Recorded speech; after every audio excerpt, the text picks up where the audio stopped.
ಈ ಬೇಸಿಗೆಯಲ್ಲಿ ಈ ರೀತಿ ಮ್ಯಾಂಗೋ ಐಸ್ ಕ್ರೀಮ್ ಮಾಡಿ ನೋಡಿ. ತುಂಬ ಅಂದರೆ ತುಂಬಾ ರುಚಿಯಾಗಿರುತ್ತೆ. ಬಿಸಿಲಿಗೆ ದಣಿದು ಬಂದಾಗ ಈ ರೀತಿ ಮ್ಯಾಂಗೋ ಐಸ್ ಕ್ರೀಮ್ ಮಾಡಿಕೊಡಿ. ಹಾಗೆಯೇ ನೆಂಟರು ಬಂದಾಗ ಈ ರೀತಿ ಮ್ಯಾಂಗೋ ಐಸ್ ಕ್ರೀಮ್ ಮಾಡಿಕೊಟ್ರೆ ತುಂಬಾ ಖುಷಿಪಟ್ಟು ತಿಂತಾರೆ. ಬನ್ನಿ ಮ್ಯಾಂಗೋ ಐಸ್ ಕ್ರೀಮ್ನ ಯಾವ ರೀತಿ ಮಾಡೋದಂತ ನೋಡ್ಕೊಂಡು ಬರೋಣ. ಮ್ಯಾಂಗೋ ಐಸ್ ಕ್ರೀಮ್ ಮಾಡಲಿಕ್ಕೆ ನಾನಿಲ್ಲಿ ಒಂದು 5-6 ಮ್ಯಾಂಗೋನ ತೊಗೊಂಡಿದ್ದೇನೆ. ಅದು ತುಂಬಾ ಹಣ್ಣಾಗಿದೆ. ಈ ರೀತಿ ಹಣ್ಣಾಗಿರೋದನ್ನು ತೊಗೊಳ್ಬೇಕು.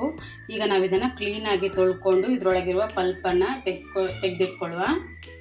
ಈ ರೀತಿ ತೊಳೆದು ನೀಟಾಗಿ ತೊಳ್ಕೊಂಡು ಇದರೊಳಗಿರೋ ಪಲ್ಪನ್ನು ತೆಗೆದುಕೊಳ್ಬೇಕು.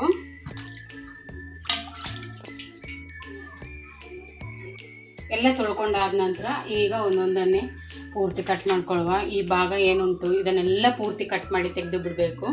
ಯಾಕಂತ ಹೇಳಿದರೆ ಇದು ಅಷ್ಟು ಇದು ಒಗರೊಗರು ಇರುತ್ತೆ ಈ ಭಾಗ. ಹಾಗಾಗಿ ಎಲ್ಲನೂ ಈ ರೀತಿ ಕಟ್ ಮಾಡಿ ತೆಗೆದುಕೊಳ್ತೇನೆ.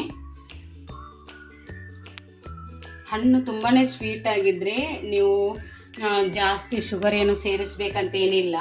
ಸ್ವೀಟ್ ಇರೋದಿದ್ದರೆ ಸ್ವಲ್ಪ ಸಕ್ಕರೆ ಸೇರಿಸ್ಕೊಳ್ಬೇಕು. ಈಗ ಇದನ್ನೆಲ್ಲ ನಾನು ಪಲ್ಪನ್ನು ಎಲ್ಲ ಮಾವಿನ ಹಣ್ಣಿದ ಪಲ್ಪನ್ನು ತೆಗೆದಿಟ್ಕೊಳ್ತೀನಿ ಈ ರೀತಿ.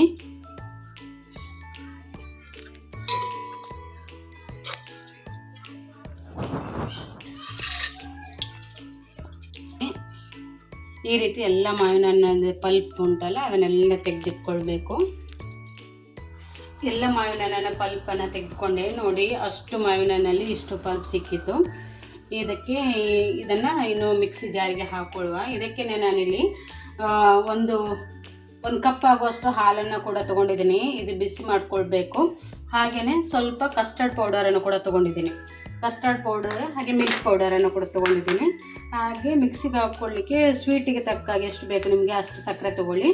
ಹಾಗೆಯೇ ಫ್ಲೇವರಿಗೆ 2 ಏಲಕ್ಕಿನ ತೊಗೊಂಡಿದ್ದೇನೆ. ಹಾಗೆಯೇ ಸ್ವಲ್ಪ ಕಾರ್ನ್ಫ್ಲೋರ್ ತೊಗೊಂಡಿದ್ದೇನೆ. ಈಗ ಈ ಪಲ್ಪನ್ನು ಮಿಕ್ಸಿಗೆ ಹಾಕ್ಕೊಂಡ್ಬಿಡ್ತೀನಿ. ಮಿಕ್ಸಿಗೆ ಹಾಕ್ಕೊಂಡು ಒಂದು ಸ್ವಲ್ಪ ನೈಸ್ ಆಗೋ ತನಕನೂ ಗ್ರೈಂಡ್ ಮಾಡ್ಕೊಳ್ಳಿ. ಇದಕ್ಕೆ ನಾನಿಲ್ಲಿ ಸಕ್ಕರೆ ಹಾಗೆಯೇ ಏಲಕ್ಕಿನ ಒಟ್ಟಿಗೆ ಸೇರಿಸ್ಕೊಂಡು ಬಿಡ್ತೀನಿ. ಅಂದರೆ ಫುಲ್ ಬ್ಲೆಂಡ್ ಆಗಿ ಬಿಡುತ್ತಲ್ವ. ಹಾಗಾಗಿ ಅದಕ್ಕಿಂತ ಮುಂಚೆ ಈ ಹಾಲನ್ನು ನಾನು ಕಾಯ್ಲಿಕ್ಕೆ ಇಡ್ತೀನಿ. ಸ್ವಲ್ಪ ಹೊತ್ತು ಕಾಯ್ಲಿಕ್ಕೆ ಇಟ್ಟಾದ ನಂತರ ಅದು ಕುದಿತಾ ಇರುವಾಗೇ ಅದಕ್ಕೆ ಮಿಕ್ಸ್ ಮಾಡಿಕೊಂಡು ಹಾಕ್ಕೊಳ್ಳಿಕ್ಕೆ ಬೇಕು. ಇದೇ ಹಾಲಿಗೆ ಸ್ವಲ್ಪ ಕಸ್ಟರ್ಡ್ ಪೌಡರ್ಗೆ ಕೂಡ ಹಾಕ್ತೀನಿ. ಹಾಗೆಯೇ ಸ್ವಲ್ಪ ಮಿಲ್ಕ್ ಪೌಡರ್ಗೆ ಕೂಡ ಹಾಕ್ತೀನಿ. ಹಾಕಿ ಇದನ್ನು ಸ್ವಲ್ಪ ಬಿಸಿ ಮಾಡಲಿಕ್ಕೆ ಇಟ್ಕೊಳ್ತೀನಿ. ಬಿಸಿ ಮಾಡಲಿಕ್ಕೆ ಇಟ್ಕೊಂಡು ಅದೇನು ಕಸ್ಟರ್ಡ್ ಪೌಡರ್ ಮತ್ತು ಮಿಲ್ಕ್ ಪೌಡರನ್ನು ಇದು ಬಿಸಿ ಆಗ್ತಿದ್ದಾಗೇ ಕಲಿಸಿ ಇದಕ್ಕೆ ಹಾಕಿ ಮಿಕ್ಸ್ ಮಾಡಬೇಕು. ಇದು ಬಿಸಿ ಆಗ್ತಾ ಇರಲಿ ಅಷ್ಟರೊಳಗೆ ನಾವು ಇದನ್ನು ರುಬ್ಕೊಂಡು ಬರ್ತೀನಿ. ಈಗ ನೈಸಾಗಿ ರುಬ್ಕೊಳ್ಬೇಕು.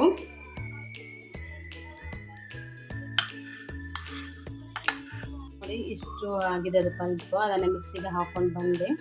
ಈಗ ಹಾಲಿನ ಪೌಡರ್ ಮಿಲ್ಕ್ ಪೌಡರಿಗೆ ಸ್ವಲ್ಪ ಹಾಲಕ್ಕೆ ಅದನ್ನು ಕೂಡ ಮಿಕ್ಸ್ ಮಾಡಿ ಇಟ್ಕೊಂಡಿದ್ದೀನಿ.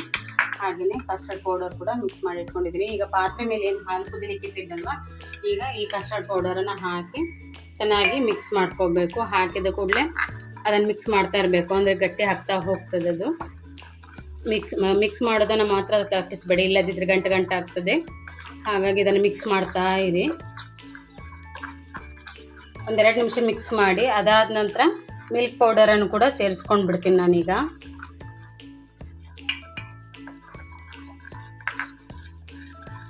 ಇದನ್ನು ಕೂಡ ಹಾಕ್ಕೊಂಡು ಚೆನ್ನಾಗಿ ಮಿಕ್ಸ್ ಮಾಡ್ಕೊಳ್ಬೇಕು. ಅದು ಕುದಿತಾ ಇರುವಾಗೇ ಇಲ್ಲಿ 1 ಸ್ಪೂನಷ್ಟು ಕಾರ್ನ್ಫ್ಲೋರ್ ತೊಗೊಂಡಿದ್ದೀನಿ. ಇದನ್ನು ಸ್ವಲ್ಪ ನೀರು ಹಾಕಿ ಅದನ್ನು ಕೂಡ ಸ್ಪೂನಿಂದ ಚೆನ್ನಾಗಿ ಮಿಕ್ಸ್ ಮಾಡಿ, ಈಗೇನು ನಾವು ಕಸ್ಟರ್ಡ್ ಪೌಡರ್ ಮತ್ತು ಹಾಗೆ ಮಿಲ್ಕ್ ಪೌಡರು ಇದನ್ನು ಮಾಡ್ತಾ ಇದ್ದೀವಲ್ವ ಅದಕ್ಕೇ ಹಾಕಿ ಬಿಡಬೇಕು. ಸ್ವಲ್ಪ ಚೆನ್ನಾಗಿ ಮಿಕ್ಸ್ ಮಾಡಿ ಹಾಕಿ ಅದನ್ನು ಕೂಡ ತಿರುಗಿಸಿ.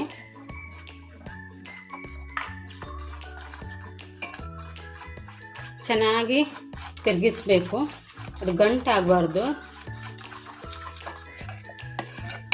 ಇದು ಆಲ್ಮೋಸ್ಟ್ ತಣ್ಣಗಾಗಿದೆ. ಈಗ ಇದನ್ನು ಮಿಕ್ಸಿ ಜಾರಿಗೆ ಹಾಕ್ಕೊಳ್ತಿದ್ದೇನೆ. ಅದೇ ಮಿಕ್ಸಿ ಜಾರಿಗೆ ಹಾಕ್ಕೊಳ್ಬೇಕು.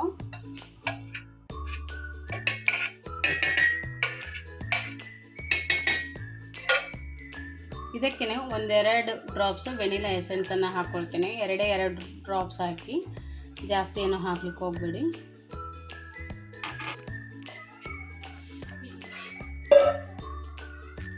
ಹಾಗೆಯೇ ಇದಕ್ಕೆ ಮನೆಯಲ್ಲಿರುವಂಥ ಫ್ರೆಶ್ ಕ್ರೀಮನ್ನು 1 ಸ್ಪೂನ್ ಹಾಕ್ತಾ ಇದ್ದೇನೆ. ಟೇಸ್ಟ್ ತುಂಬಾ ಚೆನ್ನಾಗಿರುತ್ತೆ. ಹಾಗಾಗಿ ಇದನ್ನೀಗ ಚೆನ್ನಾಗಿ ಬ್ಲೆಂಡ್ ಮಾಡ್ಕೊಂಡು ಬರಬೇಕು. ನೋಡಿ, ಬ್ಲೆಂಡ್ ಮಾಡಿದ ನಂತರ ಈ ಥರ ಮಿಲ್ಕಿ ಸ್ಟ್ರಕ್ಚರ್ ಬರುತ್ತೆ, ಕ್ರೀಮಿ ಸ್ಟ್ರಕ್ಚರ್. ಸೊ ಅದನ್ನು ಈಗ ನಾವು ಪಲ್ಪ್ ಮಾಡ್ಕೊಂಡಿರ್ತೀವಲ್ವ, ಇದಕ್ಕೇ ಮಿಕ್ಸ್ ಮಾಡಿಕೊಂಡು ಚೆನ್ನಾಗಿ ಎರಡನ್ನು ಬ್ಲೆಂಡ್ ಆಗೋ ಥರ ಮಿಕ್ಸ್ ಮಾಡಬೇಕು. ಮಿಕ್ಸ್ ಮಾಡ್ಕೊಳ್ಳಿ. ಈ ಐಸ್ ಕ್ರೀಮ್ನ ನಾವು ಮನೆಯಲ್ಲೇ ತುಂಬಾ ಸಿಂಪಲ್ಲಾಗಿ ಮಾಡ್ಕೊಳ್ಬೋದು. ಹೊರಗಡೆ ಹೋಗಿ ತಿನ್ನೋದಕ್ಕಿಂತ ಇದೆಲ್ಲ ಮನೆ ಮಂದಿಗೆಲ್ಲ ಆಗುತ್ತೆ. ಸೊ ಹಾಗಾಗಿ ಇದನ್ನು ಚೆನ್ನಾಗಿ ಮಿಕ್ಸ್ ಮಾಡಿಕೊಂಡು ಒಂದು ಏರ್ ಟೈಟ್ ಬಾಕ್ಸ್ ಅಥವಾ ಸ್ಟೀಲ್ ಬಾಕ್ಸ್ ಇದ್ದರೆ ಸ್ಟೀಲ್ ಬಾಕ್ಸ್ಗೆ ಕೂಡ ಹಾಕ್ಕೊಳ್ಬೋದು.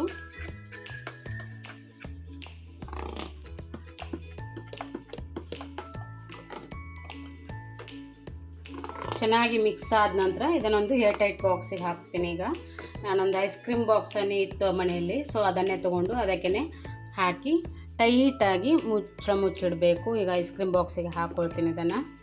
ನಾನೊಂಥರ ಇಲ್ಲಿ ಐಸ್ ಕ್ರೀಮ್ ಬಾಕ್ಸ್ ಇತ್ತು, ಸೊ ಅದನ್ನೇ ತೊಗೊಂಡಿದ್ದೀನಿ. ಇದಕ್ಕೇ ಪೂರ್ತಿ ಅದನ್ನು ಹಾಕಿಬಿಡಿ.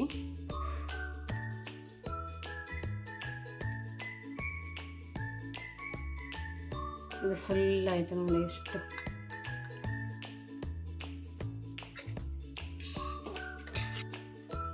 ಹಾಕಿದ ನಂತರ ಇದನ್ನು ಒಂದೆರಡು ಸಲ ಟ್ಯಾಪ್ ಮಾಡ್ಕೊಳ್ಳಿ.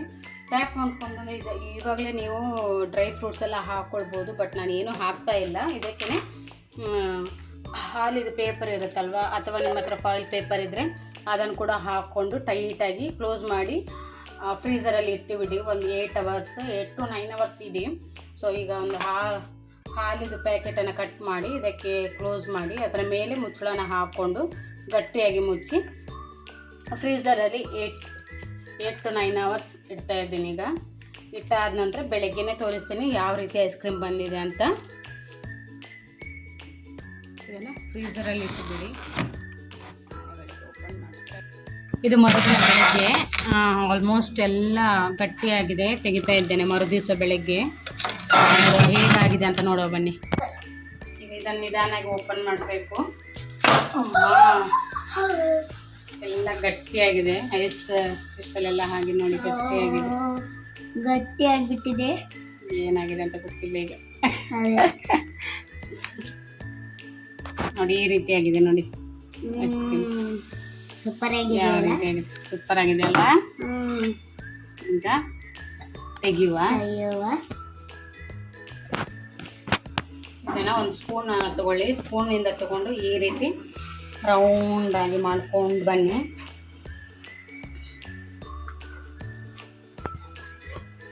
ಸೆಕೆಂಡ್ ಹಾಕೋದು ನಂದು.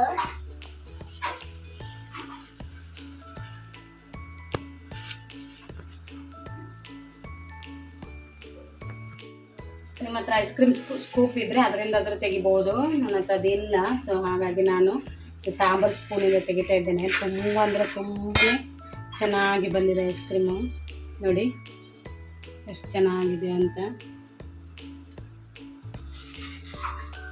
ಈ ಬೇಸಿಗೆಗೆ ಈ ರೀತಿ ಮನೆಯಲ್ಲೇ ಐಸ್ ಕ್ರೀಮ್ ಮಾಡಿ ತಿಂದರೆ ತುಂಬಾ ಚೆನ್ನಾಗಿರುತ್ತೆ. ಒಂದು ಸಲ ಟ್ರೈ ಮಾಡಿ ನೋಡಿ, ತುಂಬ ಅಂದರೆ ತುಂಬಾ ಚೆನ್ನಾಗಿರುತ್ತೆ.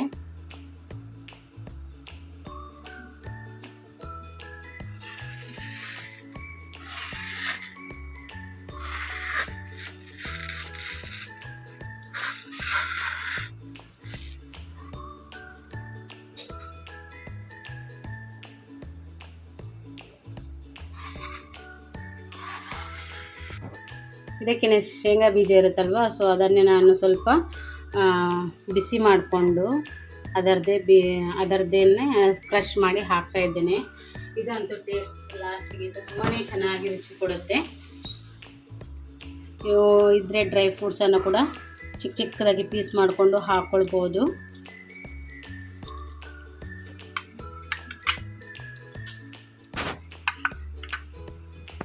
ಈ ರೀತಿ ಬೇಸಿಗೆಯಲ್ಲಿ ಮಾಡಿ ಯಾರಾದರೂ ನೆಂಟರು ಬಂದಾಗ ಕೊಟ್ಟರೆ ತುಂಬಾ ಇಷ್ಟಪಟ್ಟು ತಿಂತಾರೆ.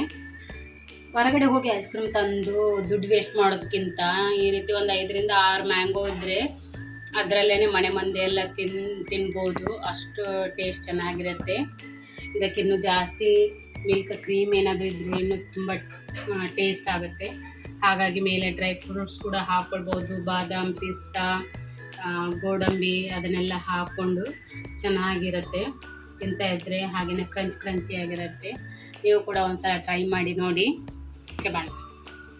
ನೀವು ಕೂಡ ಒಂದ್ಸಲ ಟ್ರೈ ಮಾಡಿ ನೋಡಿ. ಹಾಗೆಯೇ ಹೇಗಿತ್ತಂತ ಕಮೆಂಟ್ ಮಾಡಿ. ನೋಡಿ ಎಷ್ಟು ಚೆನ್ನಾಗಿ ಬಂದಿದೆ ಐಸ್ ಕ್ರೀಮ್. ಸಿಂಪಲ್ಲಾಗಿ ಮಾಡಿದ್ದೀನಿ ಮನೆಯಲ್ಲಿ, ಜಾಸ್ತಿ ಏನೂ ಹಾಕಲಿಲ್ಲ ನಾನು ಇಂಗ್ರೀಡಿಯೆಂಟ್ಸ್. ಸೊ ಸಿಂಪಲ್ಲಾಗಿ ಎಷ್ಟು ಚೆನ್ನಾಗಿ ಬಂದಿದೆ.